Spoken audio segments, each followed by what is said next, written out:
Thanks so much for joining me today for this wonderful interview. Somebody I have been waiting to have on the podcast, not only a client, a friend, a colleague, but also an inspiration and someone that I get to learn from every single day, the beautiful Miss Justyn Green. Thank you so much for joining us today.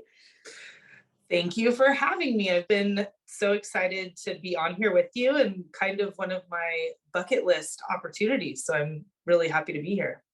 I feel like we talk about this, talking of what we're going to talk about on the podcast all the time. We finally just made the time on our schedule to make it happen. So first I want to kind of chat a little bit about, our experience together, the history of how we met. I think it'll be important to set the stage in terms of how we came to be colleagues in KLC and in the space. I'm here in San Diego, and I have been managing a medical aesthetic practice called Radiance in San Diego for going on like 17 years. And before that, I had worked in many salons here in San Diego, and my mom owned a hair salon that I grew up in. So I've been kind of in this industry for a really long time in some avenue or another. And all through my experience in different salons and within Radiance, I've just kind of naturally ended up in this space of kind of, managing the business to some degree. And it's just always something I've naturally been drawn to. And then after so many years with Radiance, there was just always this direction or like a need, like something that was there from just organizational business direction, like vision area that I needed, that I knew I just had a need for, but I didn't even know what to put a name on it for, like I didn't know how to ask or, and then you kind of get to the point where when you're, actually working in a practice and making money and getting bigger and growing, you sometimes don't even have the time to even think about like what it is and what you need. So we've been a long time advocate and resale partner with Jen Rainey Skincare, which I love and use daily. But they had afforded me the opportunity at the end of 2020. They afforded me the opportunity to, and I quote, like have the opportunity to go into the 6-week business boot camp should I order in at the appropriate amount of dollars. And I was like, yes, tell me how much money, like I need business boot camp, whatever strategy, I think strategy was the word in there, and mission statement. And I was like, yes, all of that I want. And then, so that program was called TAP. It was called Transforming Aesthetic Practices. So it kind of pivoting into like this new world of medical aesthetics post-pandemic. And so I got into TAP, and the, first day was you, Kaylee, like on the screen, just passionate about it and talking literally a language that was perfect for our industry, exactly like the type of support and understanding what our market is about, what our industry is about, and the things that we might, that might ring true to all of us that were there in this forum. And from that moment on, it was like I was, drinking it and eating it and listening to it on my way to work and, all about it. So it just really answered this huge need in my professional life and really helped give me direction and clarity on what I was doing. And I was really super burnt out. So it kind of just made it like, just opened this thing for me. And then it also just has continued to benefit me personally every day since. So it's been, that was, I think the very beginning of 2021. And here we are now in May 1st of 2023. And I'm loving it ever since. Does that Awesome. answer the question? Yeah, yeah. So we met through TAP, and then you were a 2-year long Academy member.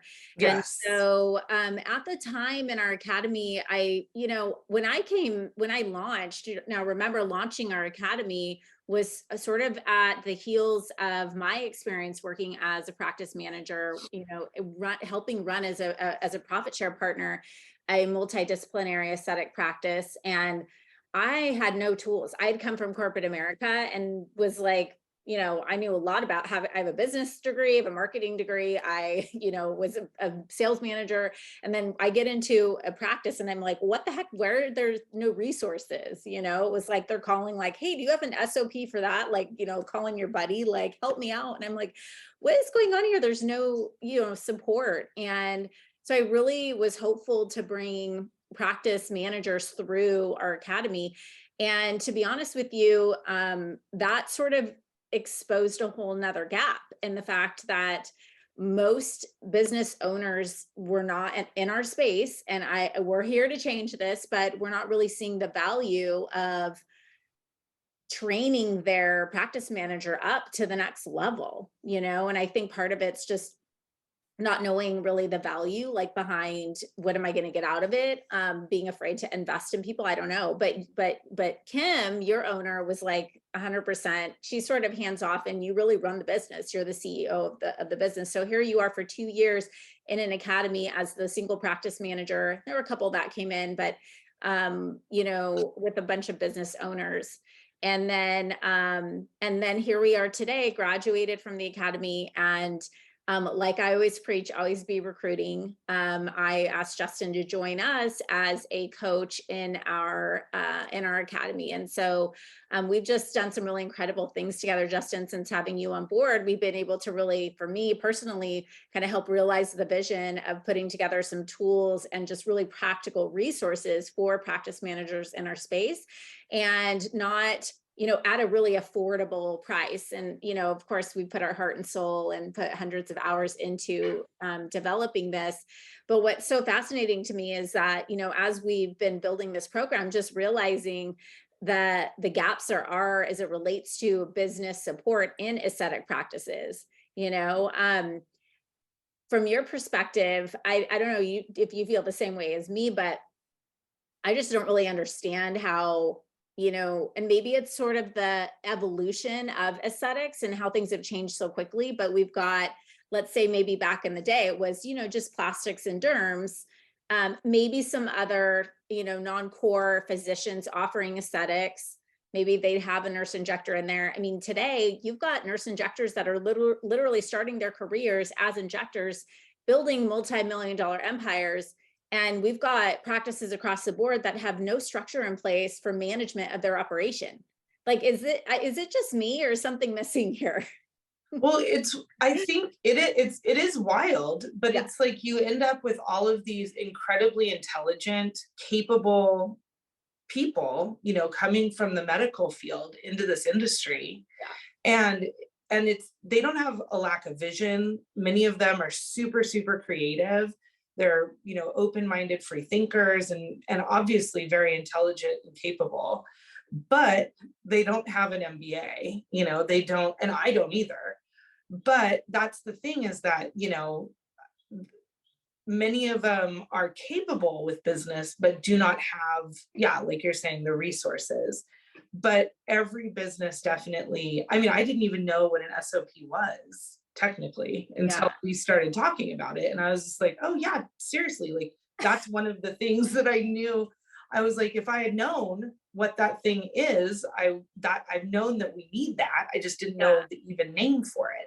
So, and now I'm like writing an SOP every day. So it's, my new language. But well, it's interesting because as you're saying that, what's coming to mind for me, it's like, I hear this every day. If I had $1, for every time an aesthetic provider tells me I'm not a business person, but they have a multi-million-dollar business, or they're building an operation that has potential for that. I mean, it's crazy to me. And I think that then you start telling yourself this story, I'm not a business person. And the truth is, you are a business person, but you need to make a decision about building your business like a business owner, like a CEO. And that means bringing in somebody who can be the boots on the ground, the day-to-day, running the day-to-day operations and handling those things that are not really in your zone of genius, you know? Yeah, absolutely. And, just having the support to even feel like step outside of that imposter syndrome realm where you can be like, I am a skilled medical practitioner and I am a business person and a leader who needs to build a team, Yeah. and installing, yeah, definitely. I obviously know that practice managers are very important, but it's a partnership, really Yeah. it becomes that. So let's talk about that. Why should every practice have a manager?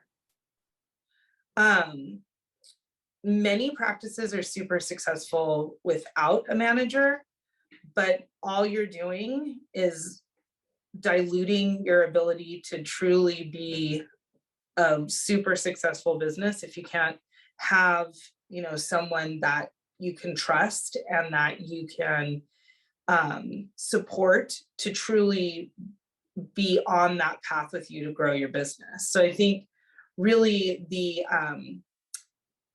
benefit of having a practice manager is having someone that you can share ideas with and really have a ally to bring these ideas and focus effort to really succeed and make things happen, like a marketing strategy or whatever, instead of just being an email or a text message that you're sending out to a group of people, something that you can really truly plan from point A to point B and have, a social media thing, a printed aspect at the front desk, some collected, samples or whatnot. And, this is something we talked about in the academy is that, like in my own experience, I know that we were able, Kim being our only solo provider when I first started working with her, I know that there were many opportunities that would have totally been missed if I hadn't been there and available and known what it was that she needed. We wouldn't have been able to, make connections, give certain support to patients and that kind of thing. It's just, having an ally who's kind of on the same path with you is that alone, I think, is invaluable. Yeah. Um, True. just execution. Mhm. Yeah. And I think too, like when we think about scaling, as an entrepreneur, we're always thinking of growth and the next thing and the next direction to go. And how can I advance? And that's really like, even sometimes we get to where we are as entrepreneurs just because by the sheer desire to do something at the next level. And I think that without having somebody running, leading, executing, to your point, that vision, you're really going to stagnate your ability to scale, just even from an operational standpoint. Where are you most valuable? And then, on the downside, like, you start doing everything. Let's say you're fully capable of managing and running your own business, right? Or even you love the business. You can't be everything. You can't do all the things. Something's got to give. And so we find our clients sometimes, they're of course running a great business. Of course they have a great team. They have all of the things in place. But they themselves are the person who is like, everything goes back to them. Every decision goes back to them. They can't be out of the weeds, and they go home completely dead, exhausted, burnt out at night because they don't have somebody that can say, let me take that, be responsible for the result of that vision that you put out there, right? Instead of just this sort of micromanagement of the tasks and the to-do list of everyone on their team. Yeah. Yes. What do you think are qualities or characteristics of a strong practice leader? I think one of the things that I laugh about with many of the people that I've worked with in the practice management certification course is that every single one of them, the good practice managers, say that they have this, their one of their worst qualities is that they would just rather do it themselves, just to have it their way, like, or done correctly. Okay. But they know, on the flip side, that they have to know how to delegate effectively. Okay.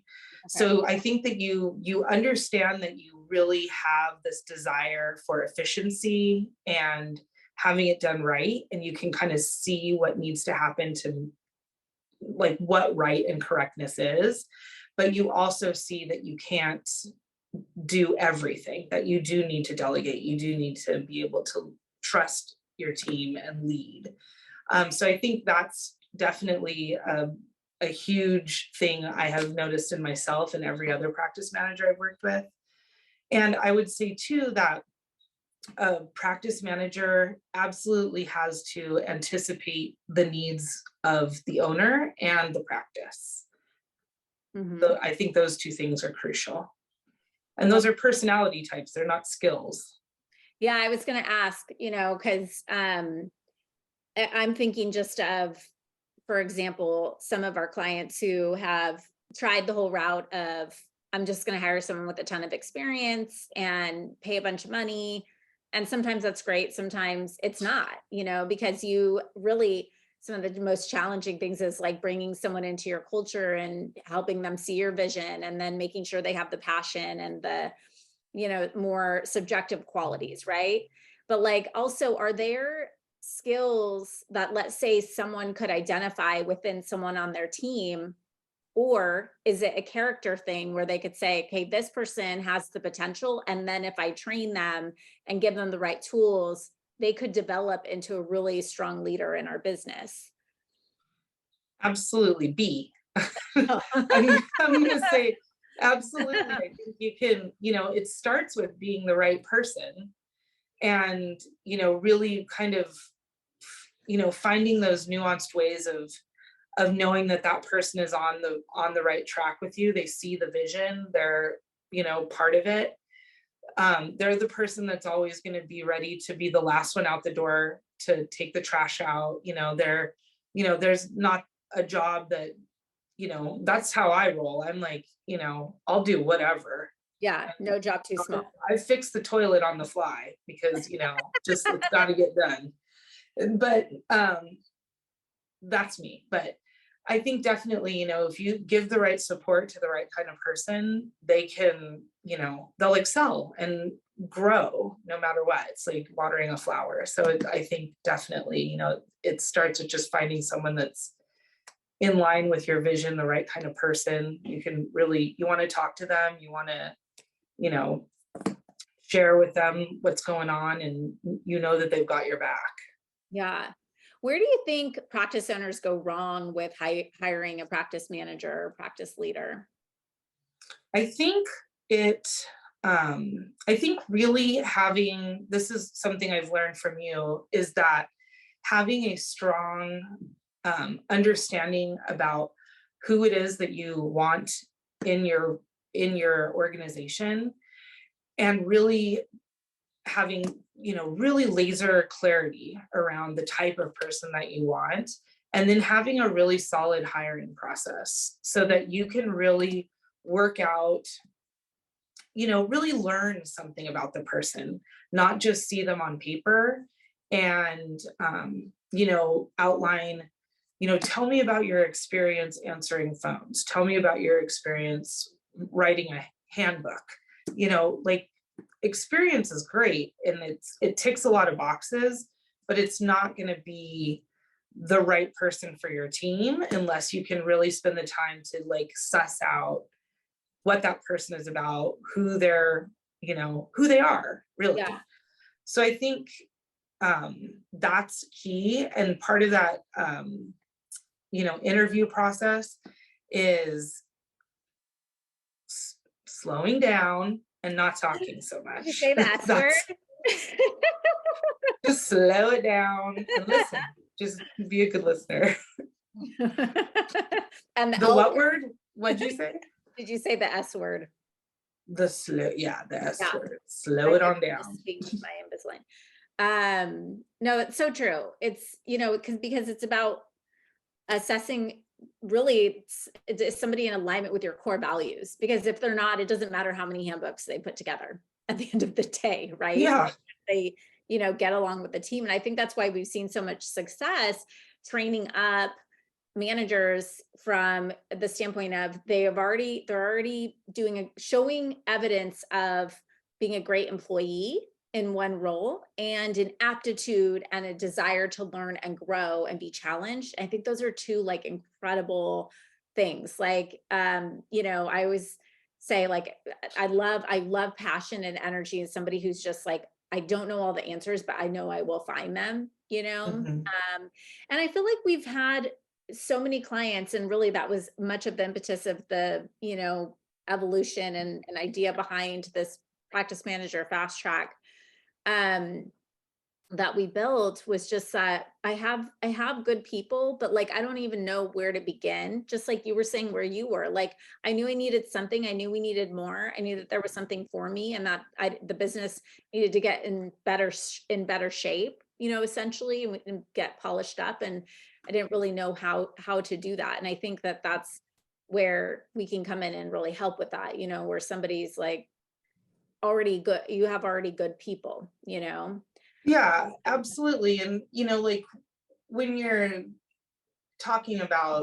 when you were talking about like just someone who's in line with your organization and spotting these abilities within somebody who may already be a part of your team, I was thinking of a couple people, but I was thinking about one of our clients who, she's managing a 50 plus team of employees, which I'm like, wow. Right. And Yeah. and her mother is um, the lead medical provider in their practice. And just, how obviously, there's this thing of like, oh, well, maybe you were gifted this position, but then you really start to like realize like, no, this person is perfectly in line with the ethics of the family and this family built business, and just so effortlessly a part of like you know being with the team, leading a team, and a really like apt, well working, well oiled machine that's really caring for people and caring not only for their patients but for each other. And it's just really powerful when you find that alignment and really, find the right people, whether it's your daughter or someone that's been working with you for 6 months or a year. You find just really amazing, great people within your own organization, or really can like be focused enough to find them outside of your practice. It's a pretty amazing experience. Yeah. What do some of as your coaching practice managers, what are some of the biggest challenges that they bring to you, in terms of their lack of ability, or the thing that's missing from helping them do their job most effectively? I think a lot of them, because we're all wearing a lot of hats, and we all, everyone in our industry, I think, suffers from this myth of busyness being the definition of working hard. Mhm. And so as practice managers, we end up, kind of stepping in, having our hands in all the pots and working really hard, and operating under this notion that, asking for help is not always okay. And and I think Not that, wanting to bother anybody. yeah, you just want to put your head down and keep working. And that's why, many of the people that we get to work with in the practice management group is that they're ready. All of them are ready and willing and so open to all the support that's being afforded to them from the owners of their organizations, that, a lot of times it's just the support of being heard and being, having the owner understand that they can benefit from, some real strategic resources.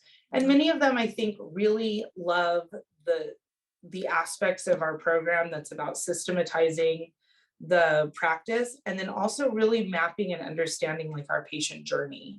Mhm. And, those things are just super crucial to the overall well-being of the practice, the staff, and then also our clients who we all really care about, Right. that's in Yeah, our it really industry, all it's stems huge. from there.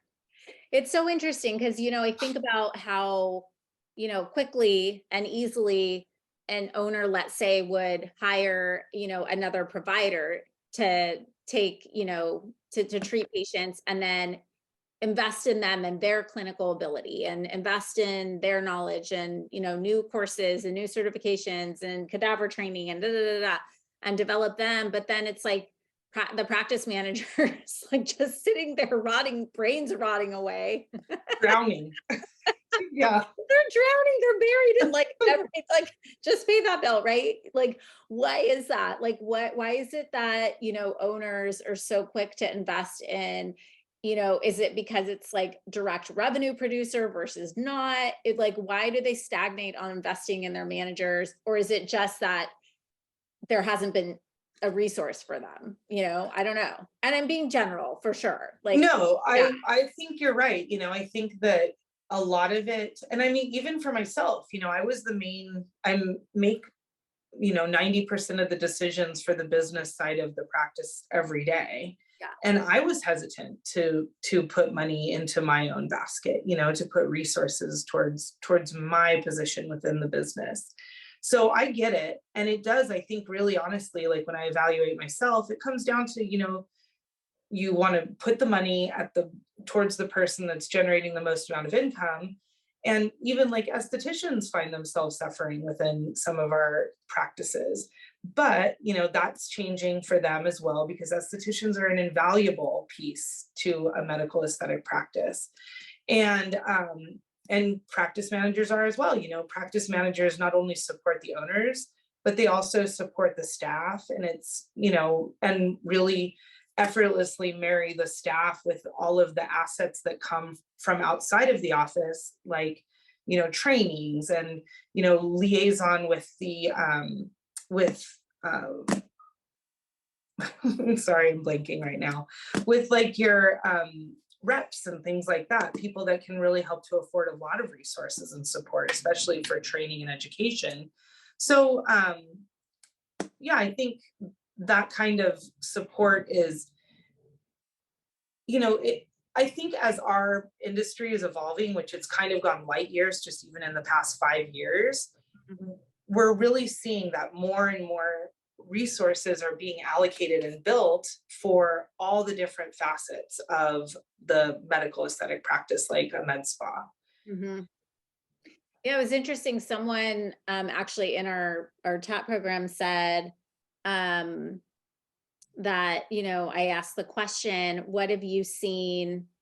What's one of the biggest shifts that you've seen in our industry over the since you started your business? And someone said there's a lot more emphasis on business than there is clinical, which look, it's your perspective, so I'm not sure where that came from, but I thought that was such an interesting and nuanced answer, because we are running businesses, Yeah, it and is. And I think yeah, because it's the marriage of medical and aesthetics at the same time, and it was always like a plastic surgeon that kind of, was able to, straddle the fence between, a medical situation and an aesthetic situation. But now it's like definitely changing. Like you were saying, like people coming, I meet young women who are finishing college all the time in our practice who are like, this is the business I'm going to become an RN or an NP to come into this business. right. This is literally what their focus is. And so I think that as it's actually become its own genre of legitimate business within medicine, Yeah. the business side of it just is obvious. It's no, and even back in the day, no, no plastic surgeon was going to sell skincare. They weren't going to sell anything. They were selling boob jobs that were recommended from one lady to another or whatnot. So it's definitely changed. The whole industry is changing, and it's a business. We have to own it and run it and think about it like a business. Yeah, and something that's come up for me too, just like as I have thought through and really tried to be an answer and bring a solution to these sort of gaps, is that there's also a misunderstanding around what a practice manager should be doing, and also the different labels and different roles, right? So there's, practice manager, office manager, practice administrator, front desk manager, back office, director of operations. There's all these different sort of titles, which, it's interesting because we talk about is we're helping our providers develop comp plans for specific roles, like the minor difference between coordinator, manager, director, right, is like another zero on the paycheck. Yeah. And so I think in my mind, like, let's do a way, to start, like, until you have a fully scaled and, systemized running, operation, like, don't get yourself in the weeds on the titles and the who's and the what. And that's really why I wanted to call our certification a practice leader, because it's somebody that could be the right hand person for the business owner that can say, I can link arms with you and stand shoulder to shoulder with you as a visionary to help you implement and execute this beautiful vision you have for your business as a founder. And then we can put the, we can put the people and the things in place. But right now, essentially what you need is someone who can be your partner in executing on that vision. And to me, that Absolutely. requires understanding of, and a lot of what we talk about, management versus leadership and the nuances, to me, of like running, to your point, an aesthetic practice is so nuanced to like other management and other industries. Even for me, coming from the industry side of aesthetics, night and day difference. And I've been a leader my whole life. I've been captain on my soccer team through college. I was a manager and, went up the ranks in every role I had. And then I became a practice, managing director. That's another one. And I was like, this is so different, And so, yeah. So just to sort of segue into how are we addressing and solving this problem, Justyn, when you came to join the team and we really started to put our heads together about, we had been getting asked for this like for 2 years, but we really started to take the time to thread all of the specific knowledge, skills, resources, templates, tools, curriculum, understanding of the specifics of an aesthetic practice into this fast track. And it was kind of like, what if we could take take this sort of practice leader position and give them a runway for gaining all of the really specific practical knowledge in a way where they know how to focus, they know how to prioritize, and they start to build and develop the competence and confidence to then, to your point, delegate to other team members and start to understand, who we need, developing the people plan, being a resource for implementation. That was sort of the idea behind this now. Certified aesthetic practice leader fast track. So I want you to talk about this because this has really been your baby, and something that you've brought, so much life to, and are managing really the relationships with the practice managers that are going through these programs as well. Can we talk a little bit about like going back to who's it for, and who, like, because I know myself, like, I don't want to invest any money into anything or anyone on my team, not because I don't love my team, but it better be a great program and it better do its job and I better get results and not just something that's another thing for me to buy. And so I'm going to just play the other devil's advocate, right? Like, so talk to me about, why should a practice owner invest in this, and for who would be a great candidate on their team to go through this program? So we've worked with practice managers who are dedicated, like long standing fixtures within their practices that are operating already as practice managers. And we have worked with, one or two person teams who are they're, they're the owner, and they're just looking for the support to even like know what little business pieces and tools that they need. So we've kind of seen both ends of the spectrum. So that being said, it's like I really do think that, if you really don't know like what a practice manager can do for you, and this podcast isn't answering that for you, then you might be a good candidate for the practice management certification. I love But I it. would say that no, Every practice but needs a manager. yeah, I mean, if you really want to go that route, but I'm gonna say Yeah. that what anyone's gonna glean from it is the support and the resources to know, really to understand how to pick out the parts of your business that really have the potential to excel right off the bat. To Mm, also nurture the parts of your business that really can just flourish with just a little bit of attention. And then that also being said, the parts of yourself that maybe you just need to polish up some organization, maybe you need to learn some delegation, maybe you need to, really think about and get more intentional about how you know, create a to-do list, or even work with your owner to really, and this is something that almost all of our practice manager certification folks really get into, is the mission, vision, and values work that we do in the academy, which is really crucial to laying like a foundation that has a soul for your business. So I think that really having those tools at your disposal and really kind of learning about the business of this industry is crucial. And I really am super, super hardcore about the fact that a practice manager and the owner should really be working together closely. The practice manager, I think, innately wants to take on some of the responsibilities from an owner. yeah. So I think, really having two people working well together, or we've even had a practice management teams that are like 2 or 3 people going through the course together, who are, really supporting each other and the owners. So I think that really there's just so many resources that we've put together, that myself as a practice manager, because whenever I started in the academy, what I was ultimately craving, and I realized this through the work that we've done, is that what I really wanted to do was link arms with Kim, the owner, and be like, look, now you're like excited about business like I am, but it's not her hat.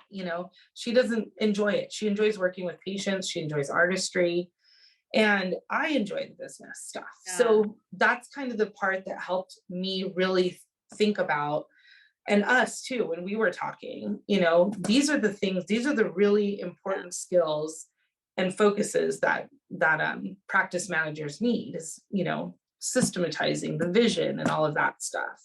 Yeah. Well, it's like this, right? Like there's getting knowledge, but what we have found, and the reason why we run our programs the way we do, is that it's usually one little thing. It's one decision, it's one belief, it's one PTSD, one habit, one cycle that truly either is it's holding you back. It's that like wedge or that roadblock, or it's sabotaging your potential for growth because you keep going back to that. And as you're talking, I'm thinking about that, like even the trust and communication, where an owner, and I've been there, like you don't want to let go of, like, we want to be the best in the world. We have to do it at a certain level of excellence, and bringing someone else in means there's a potential that they may not do it as excellent as I want them to do. And then that's a fear. And so you could just say, I could coach someone and say, don't just get rid of that fear, right? Or just or just sit with it, let it. And really the truth is, you have to develop some sort of something to attach to, some sort of system, some sort of level of communication, so that you can begin to establish true trust, and actually that fear will begin to diminish, because that you guys are in step together. You know, Mhm. one thing, like, I mean, thinking back to some of the transformations we've seen, you know, just through like it almost immediately with managers going through this course is the session on, you know, just managing poor performance as an example, you know, and how you continue to let things slide, and it's like, well, that one employee and does this and this like toxic behavior, that it's so subtle, it's so just like, oh, whatever, we just put her in her own room kind of thing. And when you address it and you start to realize, like, no, there's a way that you can actually handle this, address the situation. We're going to coach you step by step on how to, you know, and coming out of that, like even employees either shaping up or, you know, deciding to leave and the practice suddenly being in a better place because that employee who the owner was afraid to get rid of or had a, you know, they have that sort of come to Jesus had happened, you know. And so it's just, that's like one thing that could change everything. It could be the one domino, you know, and it's so different for every single practice. Yeah, it seems like once a quarter we're working with someone who they end up, and I've been there, let go of one bad energy folk and it just everything kind of settles into place. Yeah. Well, and it's like, And how many times have we heard like, some days I don't even want to show up and walk in and see that person there, you know? That's a sign. That's yeah, red flags yeah.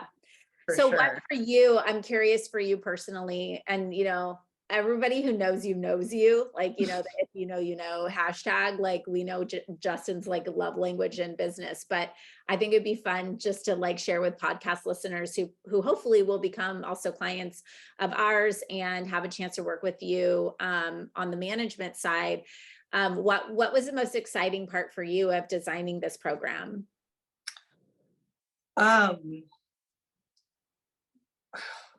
all of it, like, I mean, I think ultimately, like, once I really realized that you got it, you, Kaylee, got it and understood the need, it just made me feel so seen. And then for us to go through together and kind of hand pick out the curriculum that really stood out and would really, and I mean, to me, I'm like, all of it, everything, they need to know everything, but it's like we can't put a whole year's worth of curriculum into on a practice manager's plate. But I think really for me, I don't know, how do I pick? But I mean, I really do think that if you really truly find a practice manager that you can trust and you really find this ally, like I've been with Radiance for 17 years, they're not going anywhere and you're investing in someone to help them excel, be better in your business and best in their life. That I think really the mission, vision, and values part of the work is really important. And then just having like the clarity around your boundaries and like really forming boundaries. I think that kind of, confidence piece of the curriculum is super important. Mm. And it all just, all of these things go hand in hand. So it's really, crucial for just kind of, having the mindset shift around like, you're not managing people by critiquing them and criticizing them. You're working with a team of people that you're kind of getting on board to be a part of the bigger vision, to feel successful every day. Everyone wants that. So I think that's kind of like just the mindset shift that goes along with being a little bit more supported, as a practice manager, and being a little bit more capable and calm in your approach, because you're not sucking from the fire or drinking from the fire hose like we talk about all the time. It's super important, but I love all of it. I love Yeah, I thought for sure you were going to say treatment cost analysis tool and oh god, sheeting. And see, look at I can't pick one thing. That's the whole thing. I And it know. depends on the day. But I think that's important though. That's like an important point that it's, you know, we need to be well-rounded. And like none of that matters. Like if you have a toxic drama filled practice, like no one cares about your cost analysis of your treatments and your profitability of XYZ because your employees are probably stealing from you and you don't even know it. You know what I mean? Like you have to, which another story. Yeah. I'm going off on a tangent, but Well, no. that's the thing, is that every week, you know, if you had talked to me 2 weeks ago when I was revamping that tool, like definitely I had cost analysis tool on my mind, on my brain. I Yeah. was seeing little Excel squares in my sleep. But, you know, this week, you know, for me personally, the last couple weeks have been a lot about like really having to lean on our values and really having to, you know, really apply it into this real life situation of our team and our growth and like where are we going and who are we doing this for. So it just, you know, a couple weeks ago I think you definitely, we would have hit the nail on the head together, but today I'm like, I need my manifesto. Yeah, And but we that's just finished all that work in the academy too, so yeah. that's always impactful. I love that stuff. Yeah. So like going back to, obviously now you're an employee with KLC, but you were a client for many years. And I would love, from your perspective now, as even our relationship has evolved and you've changed and grown and evolved so much over the past few years. And it's been exciting to be a part of that transformation. If you could do it all over again, like knowing what you know now, meaning, I could go back 17, rewind back to, the early young little whippersnapper Justyn, starting to run her practice. And maybe you had access to tools that you have or things that you know now, what would you do? What would you do differently? Um, I think that the thing that I definitely regret spending so many years doing was just taking things on blindly and not communicating, you know, as well as I could have or should have with everyone around me. You know, I think that if I had, so because basically what I was doing was I was doing more and more and more and more and more, but no one knew it except for me because I was feeling it. You know, I'd have this like pain in my back that would pop up, you know, and I don't even know when the last time it was that I had that, but you know, like I was just getting stressed out and overwhelmed and just really being like, I remember just being like, what am I doing? Like all the time I'd be like, what am I doing this for? Like, why? You know, like no one sees, no one appreciates. And it was my own fault, you know, like I was sitting there taking on more and more and more, and then enabling myself to be like a victim of like, oh, you know, pity, poor me. Mm. So, you know, I think that really that's why I'm super adamant to every, you know, practice manager that we work with and all the owners that I get to interact with through the academy is like, you know, just really communicate, like lean on people, like let them know what you need, like ask for help, check in with people that, you know, are on your team. And also too, you know, no one really expects you to do it alone. No one does, you know.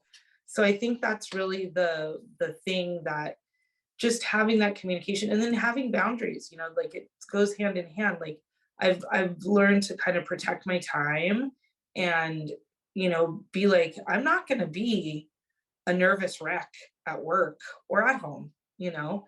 And Yeah. so I've really got to like own it, that like, you know, this is what I can do in the 5 hours I have to work on this stuff today. And then, you know, I mean, I could go on and on, but I think that's the part that I really wish that I had, you know, that working with the academy and working in the with the practice management track, that's the part that I really, you know, have learned among a billion other things, but that's like the one that I really find very impactful for me.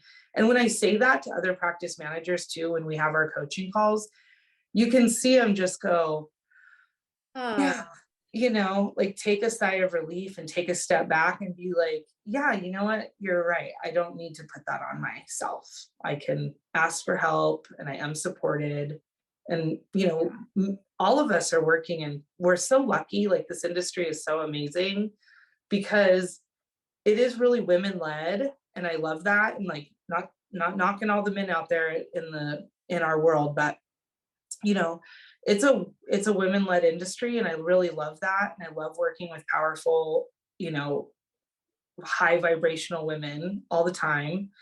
And we are women, you know, this is part of our feminine power, is that we can do it all, but none of us expect any of us to do it all. yeah.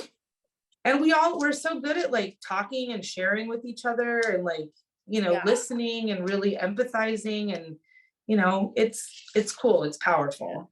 Well, that's the thing for me. Like, I think at the end of the day, you and I both agree that, running a practice and, having leadership responsibility over any aspect of a business, right? Regardless really of your role, but in particular as a practice manager supporting a service-based high growth female business owner as an example, you know, um, you need support too, you know? Yeah. And I would, gosh, I mean, to think that like my team members, and that's where I get my pain too, like in my back, my shoulder right there.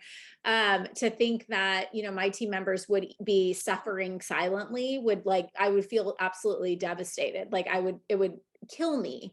But it's not impossible, because we're all just doing our thing. And so I just think, I mean, I I couldn't be more excited about this program and the results that the immediate, like, just, polishing and, power tweaks that practice managers and owners are able to make, and the ability to now, accelerate and elevate team members on your team where you're like, I want to, people are always afraid. I'm afraid I'm going to lose them. Like, how can you help show them a runway for growth and give them a way to feel challenged, give them more responsibility, give them the tools to help, develop skills that are going to support you and the company along its vision, to go to where it's going. So thank you. I love that. Okay.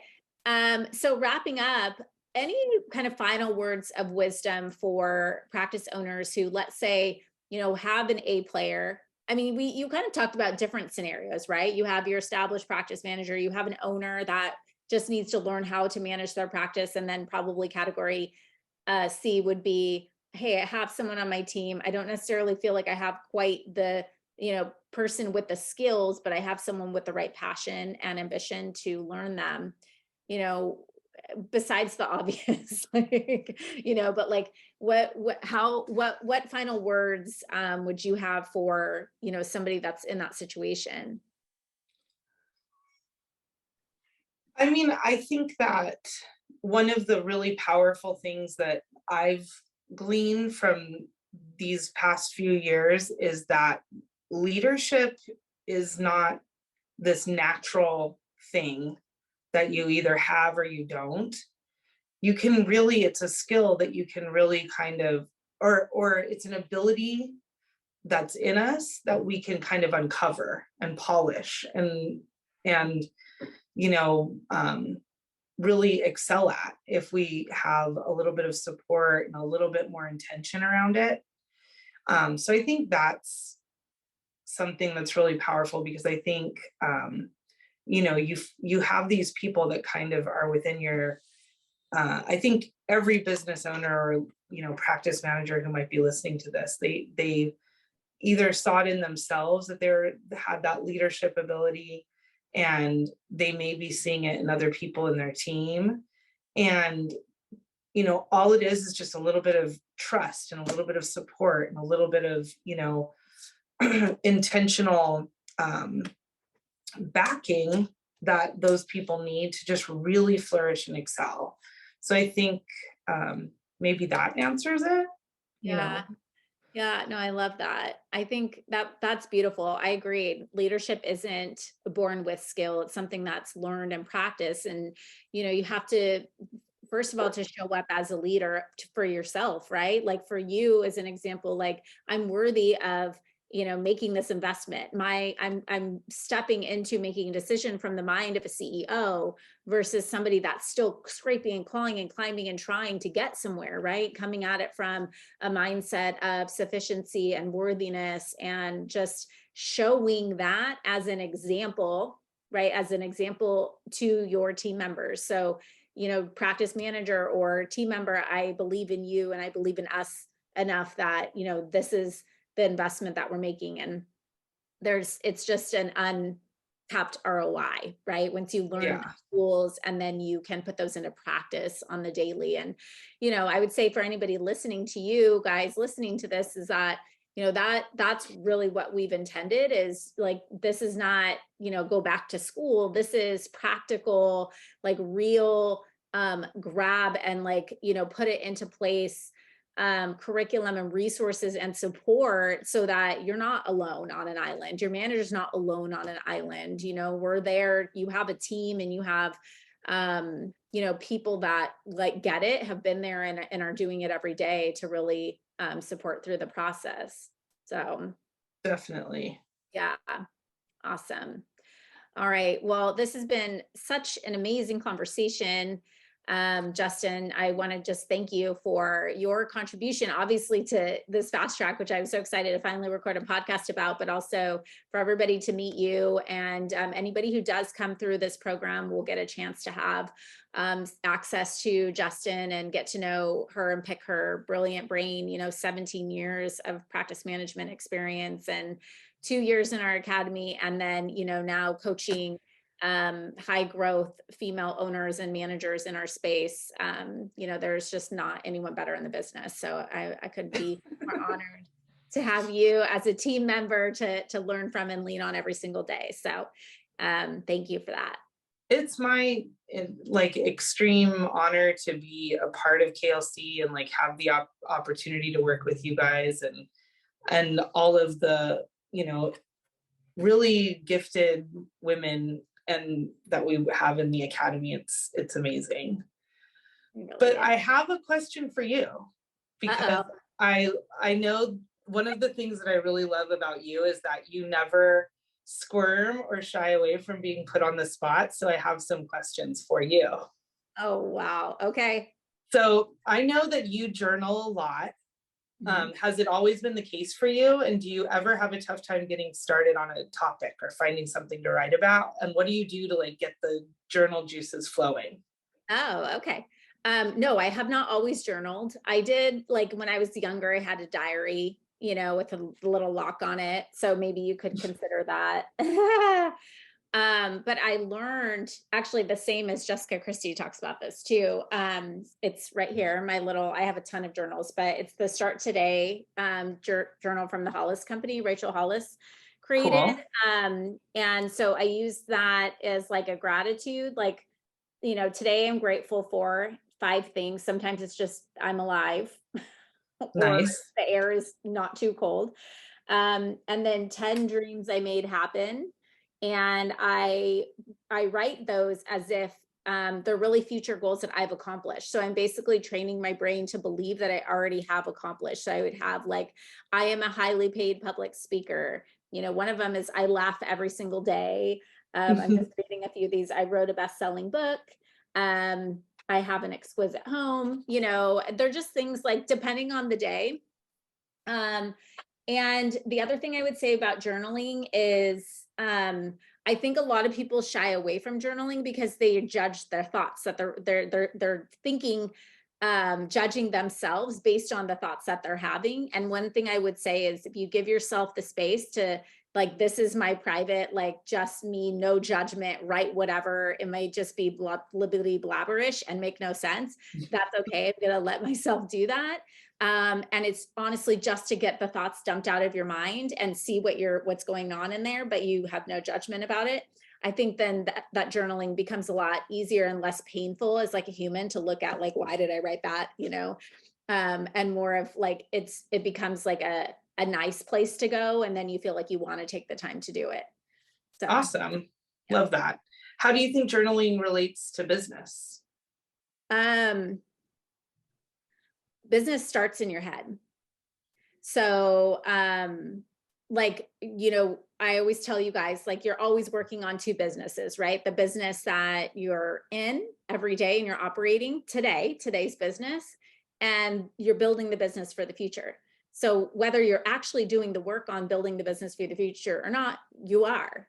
So in my mind, I think of the creative, like I transfer my creative ideas and the vision for where I'm taking my business onto paper through my journaling. So it's the writing the vision, even if it's just a matter of like, I'll literally write out like my people, like an org chart, like I visualize, I draw images of like meet stick figures or whatever. Like to me, yeah, it's business is just an art, and our mind is the canvas, and our journal is like the pen stroke of the paint or whatever, something like that.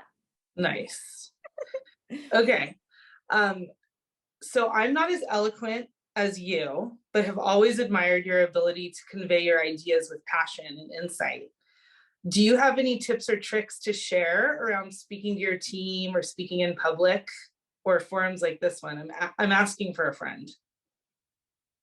First of all, you are absolutely as eloquent as me, and very often way more eloquent. So let's start with that. Thank you. I think eloquence comes from feeling very convicted and passionate about what you have to say. So if it's in your heart, I think a lot of times people stumble because they're trying to be an expert at something they don't actually feel in that they are the expert at, and so they get imposter syndrome and then start to freak out and have fear. Speaking and communication in general, it's a matter of practice and doing it. The more you do something, the better you get at it. And you have to be willing to fail and be bad at it and look like crap and talk like crap for a while. And then you learn you basically get feedback, positive feedback about what works and what doesn't work. And you also learn your audience better. So, speaking to a specific person with a pain point you understand. And I also think the final thing I would say is nobody really cares how smart you are or what you have to say, period. They care about themselves. Yeah, totally. They really don't. And they may not remember the words you say, but they'll always remember the way that you made them feel. And that's why I think, storytelling, connecting with somebody as a human being first that's the first and foremost thing. And then the knowledge and the things that you say are really secondary. Awesome. Okay. What book or podcast are you into right now? Oh my gosh. Well, I'm always into my same podcasts. Ed Milet, Kelly Roach, Chris Plackey, Eleanor Beaton. What else? Jessica Christie's podcast, Beauty Culture. Dr. Lori Gerber has a really great podcast. Who else? I have like all my list of podcasts. And then books, it arrived today. I'm just getting ready to start. It's called The Messy Middle. And it's about like being in complete chaos in the eye of the storm and working your way out of it, which we regularly find ourselves in. So that is my book of the week. But I read a lot of books, so I've got a lot of favorites. Yeah. I know, it's always different. That's what I like about you. Always getting better. Yeah. I had other ones, but you kind of already touched on all of the stuff. As you always do, you always beat me to the punch, but it's really been like great pleasure to be with you today and have a little bit of your time. And I love talking about the practice management track that we've put together, and I'm really proud of it. And I'm really excited to continue representing it with you guys. And it's just such a thrilling opportunity. Well, thank you, Justyn. Thank you for the surprise questions. I'm glad I had slated answers for those.